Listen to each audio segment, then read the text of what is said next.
Ben ritrovati allora con A Voi la Linea, lo spazio dedicato agli approfondimenti da tutto il Friuli, Venezia Giulia. Prosegue il pellegrinaggio dei fedeli in cimitero nel giorno in cui si commemorano tutti i defunti. In tanti si sono recati anche oggi proprio al cimitero monumentale di San Vito a Udine per una preghiera e per portare dei fiori sulle tombe dei propri cari. Questa sera alle 19 l'arcivescovo di Udine, Monsignor Andrea Bruno Mazzoccato, presiederà in cattedrale la Santa Messa per la commemorazione di tutti i defunti. Al cimitero di San Vito si è recato per noi Daniele Paroni, al quale i visitatori hanno raccontato del rincaro, soprattutto del prezzo dei fiori. Grazie della linea, siamo all'esterno del cimitero monumentale di Udine, il cimitero di San Vito, e vedete alle mie spalle molte autovetture parcheggiate proprio all'esterno dell'area cimiteriale e sono evidentemente le persone che non sono riuscite a far visita ai loro cari nella giornata di Ognissanti e lo stanno facendo in questo momento. Io vado da questo cittadino, allora io le chiedo che ricordi ha di quando magari aveva qualche anno in meno, faceva più freddo? Evidentemente sì, quest'anno è stata veramente una cosa eccezionale, fuori dall'ordinario, se così si può dire, perché a memoria d'uomo io non ricordo una stagione del genere. Senta, questa è una tradizione, un rispetto per i defunti che si rinnova ogni anno, Certamente, no? certamente sì. Ormai direi che è un doveroso obbligo venire, è l'unica festività che si può fare durante tutto l'anno, meriterebbe qualche giornata di più, magari durante tutto l'arco della scansione temporale dell'anno, ma eventualmente Avete speso di più o di meno quest'anno nei fiori? abbiamo speso leggermente di più, perché è tutto aumentato, evidentemente siamo in una spirale inflattiva che quindi Coinvolge tutto. certamente. Signora, lei da dove arriva? Tarcento. Questa è una tradizione alla quale non si può mancare. Si deve proprio venire. Ha dei defunti, Sì, sono i miei suoceri. quindi preferisce andare il 2 novembre piuttosto che il primo? No, ieri in un altro, oggi in un altro. Quanto ha speso nei fiori? Di più, di meno? Sui 50 perché ho 6 cimiteri. E ha notato che è aumentato un po' il costo? Sì, è aumentato e adesso ho imparato a prendere i vasi grandi e cominciare a rompere e fare i vasetti mazzolini. Allora le chiedo se è di Udine. Sono di Udine, sì. Ecco, questa tradizione della visita ai defunti, lei la rispetta più il primo o il 2 novembre? Io di solito il 2, anche se vengo spesso in cimitero comunque perché ci tengo a venire comunque a trovare i miei defunti, amici, cose varie, quindi comunque di solito vengo il 2. Le posso chiedere se ha notato un aumento, una diminuzione dei prezzi dei fiori? Allora, oggi che ho preso questa piantina che mi ero dimenticato, sono calati, però venerdì che sono stato effettivamente rispetto all'anno scorso non grandi cose, però qualcosa è aumentato, sì, indubbiamente. Buongiorno.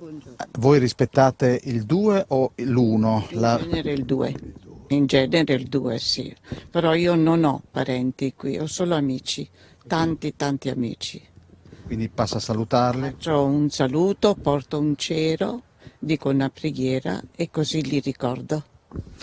Senta signora, il Covid evidentemente ha creato tanta sofferenza e oggi è anche un ricordo di chi è andato avanti per quel motivo. Sì, senz'altro, però i miei amici non sono morti per il Covid, per tutte altre malattie, per la vecchiaia, per altri motivi, ecco.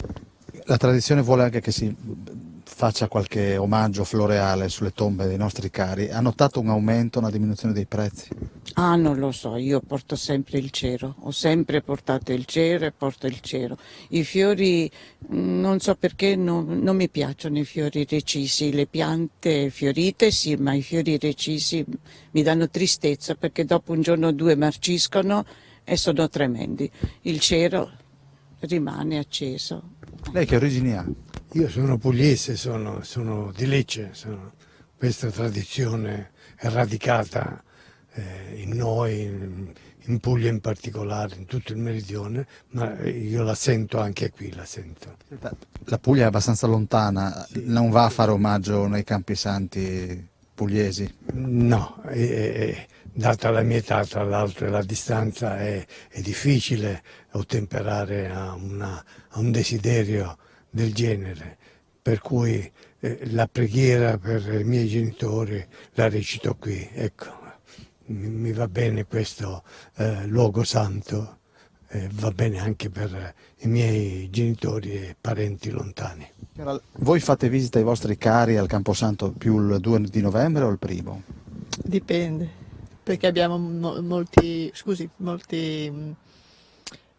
defunti che sono in altri cimiteri, quindi... Sì, ma normalmente forse il primo è la giornata in cui visitiamo di più i nostri cari.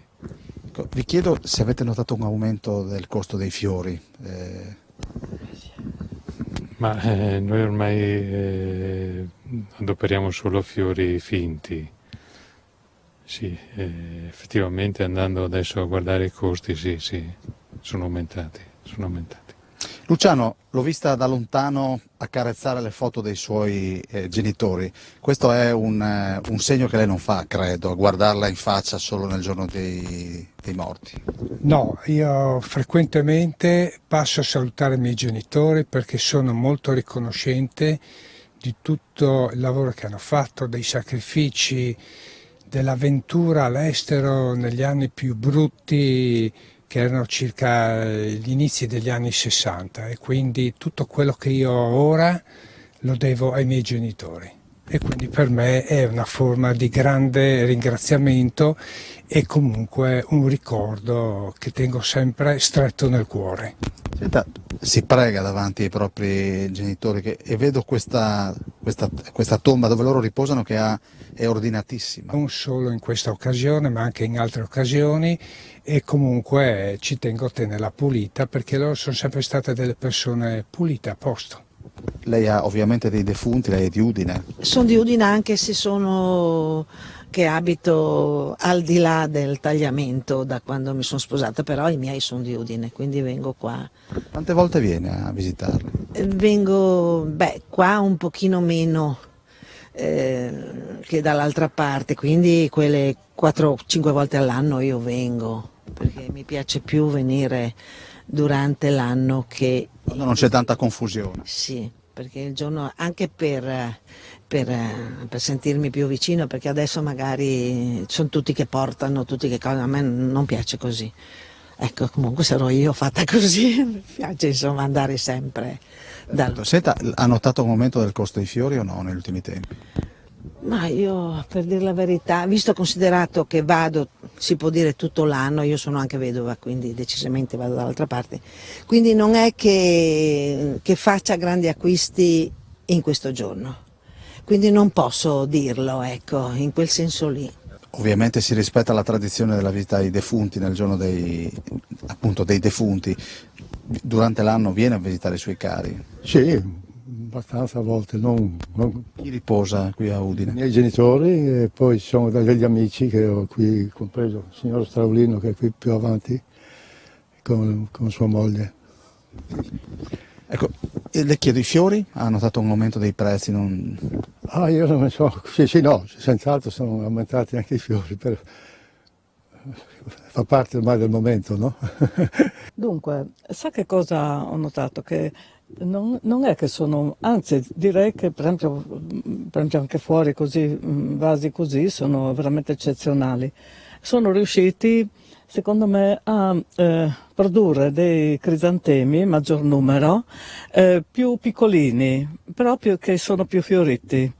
Prima c'erano i crisantemi doppi che allora erano molto costosi, per cui io credo che diciamo, i vivaisti hanno avuto un occhio previdente dal punto di vista commerciale, perché non è possibile spendere tantissimo, no, per questi giorni. No? Ecco, questa cosa qui ho notato con l'intelligenza del sistema economico. Venite spesso a fare visita ai defunti? Sì, abbastanza frequentemente, però poi anche il giorno 2 novembre, diciamo, è il giorno proprio che si ricordano tutti i defunti, e quindi è giusto venire e non mancare. Avete notato un aumento, una diminuzione del costo dei fiori? Ah, guardi, di solito li paghiamo sempre gli stessi prezzi, non abbiamo notato nessun aumento. Con le vostre origini portano in Campania, c'è una differenza fra il rapporto appunto con i defunti rispetto a quello del Friuli? No, non credo proprio. È esattamente uguale, i defunti sono uguali per tutti, quindi non c'è differenza, l'affetto è lo stesso, l'amore è lo stesso, quindi non abbiamo mai notato questa differenza tra il nord e il sud, no. Adesso ci fermiamo per un breve break pubblicitario, torniamo tra qualche istante, rimanete con noi.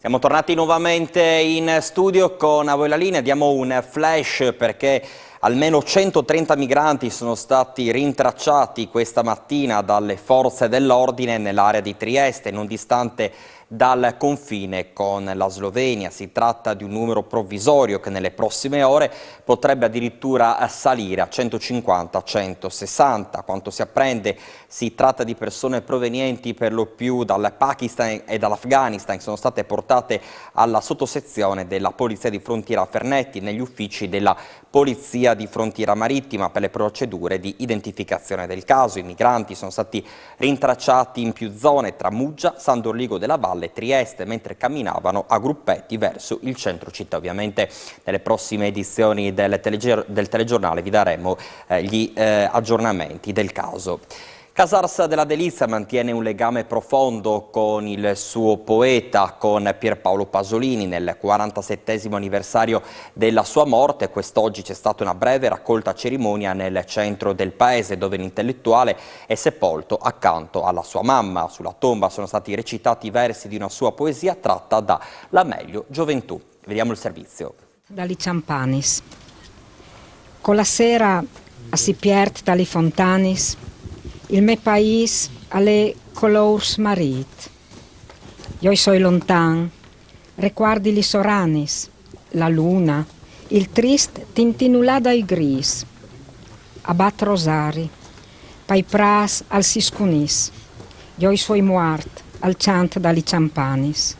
Forest, al medol svualà par il plan, no c'ha pa paura, io soi un spirit di amor, che al suo país al torna di lontan. Per noi, comunità di Casarsa civile, ma anche per tutte le persone semplici che sono qui oggi con noi, questa poesia per tutti noi con la voce di Pierpaolo Pasolini. Qui nel cimitero di Casarsa della Delizia la cerimonia per il ricordo della morte di Pierpaolo Pasolini, scomparso il 2 novembre del 1975, anche oggi Casarsa lo ricorda nell'anno del centenario peraltro.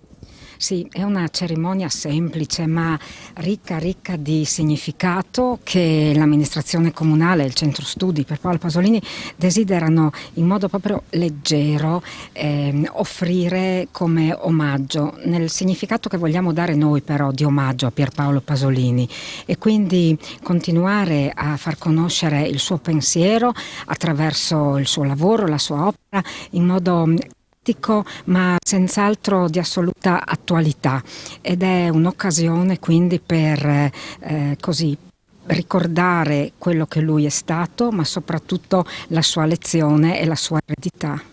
Anche se sono passati tanti anni, 47 oramai, il suo ricordo qui a Casarsa resta sempre forte e lo testimonia insomma la presenza anche che c'è sempre in questa occasione. Sì, presenza di istituzioni, ma presenza anche di persone semplici e quindi casarsesi e non solo casarsesi. Devo dire che la presenza dei casarsesi è quasi quella che mi emoziona e che mi tocca di più, perché vuol dire aver accolto Pierpaolo anche proprio nel suo luogo dell'anima. Però ci sono anche sempre tante persone che vengono da fuori, magari non oggi, ma che durante l'anno portano un fiore, un ricordo e che vengono a visitare la sua tomba. Beh, la sua tomba ha sempre dei pensieri che sono innanzitutto i fiori, ma poi anche piccoli oggetti che così in qualche modo rappresentano la persona che desidera lasciare un omaggio a Pierpaolo qui. E comunque molte sono le persone che vengono da fuori. Al centro studi abbiamo veramente una rosa di italiani ma anche di europei, e soprattutto nei fine settimana sono veramente tante le persone che o singolarmente per sentire ancora più nel loro profondo il pensiero pasoliniano, ma anche tanti gruppi che arrivano da tante regioni italiane, come dicevo, e anche dall'estero. Nell'anno del centenario della nascita tante sono state le manifestazioni che sono state fatte qui, insomma anche in tutta Italia. Avete un appuntamento anche importante proprio nel weekend? Sì, questo venerdì e sabato ci saranno le 3 sezioni di un convegno che quest'anno, per l'anno del centenario, vuole ancora di più e meglio fare lo studio, il punto su quello che è stato il lavoro di Pierpaolo Pasolini, e quindi così valutare con studiosi, mondo accademico, ma anche così tanti intellettuali e appassionati, fare il punto su quello che è stato il suo pensiero, come dicevo, in maniera critica e in maniera comunque dialogante e costruttiva, sempre. Sindaco, un'occasione questa, come tutti gli anni, per ricordare Pierpaolo Pasolini e farlo proprio nel giorno della sua morte, qui dove riposa accanto alla mamma, Susanna. Sì, proprio nel cimitero qui di Casarsa, dove riposa assieme alla mamma, ma assieme anche alle zie, assieme al papà, assieme anche al fratello Hermes. Proprio in questi giorni poi c'è stata anche la presentazione di un libro sul tragici fatti di Bosco Romagno, ma comunque oggi è un giorno importante, e la dimostrazione anche che in quest'anno in modo particolare si sono svolte decine e decine di iniziative e di manifestazioni in tutto il mondo, insomma, non solo in Italia o in Europa, e questo a dimostrazione del grande valore di Pasolini che ha avuto nel mondo del cinema e della poesia, della scrittura, e noi vogliamo ricordarlo così come lo facciamo da tanti anni, ormai con un semplice gesto, con la disposizione di un mazzo di fiori sulla tomba di Pasolini e della mamma Colussi, Susanna. Sì, una cerimonia sempre raccolta, però sempre toccante e partecipata, sintomo di quanto Pasolini continui a essere per Casarsa un personaggio molto importante. Sì, veramente in questa giornata vi sono parecchie presenze, insomma, di cittadini, anche non solo di Casarsa naturalmente, ma così anche per un momento di raccoglimento, insomma, sulla tomba, per questa dimostrazione del grande affetto e del grande interesse che c'è stato per questo grande personaggio, questo poeta, questo scrittore. Andiamo ora in diretta a Udine, ci colleghiamo con Daniele Paroni per raccontare una situazione di degrado alla quale si sta cercando di porre rimedio. Da tempo negli edifici abbandonati delle ferrovie tra via Giulia e via Butrio trovano riparo abusivamente persone in situazione di disagio. In tarda mattinata c'è stato un sopralluogo da parte dell'amministrazione comunale rappresentata dal sindaco Fontanini, dell'assessore alla sicurezza Ciani e proprio anche della polizia locale. A te Daniele.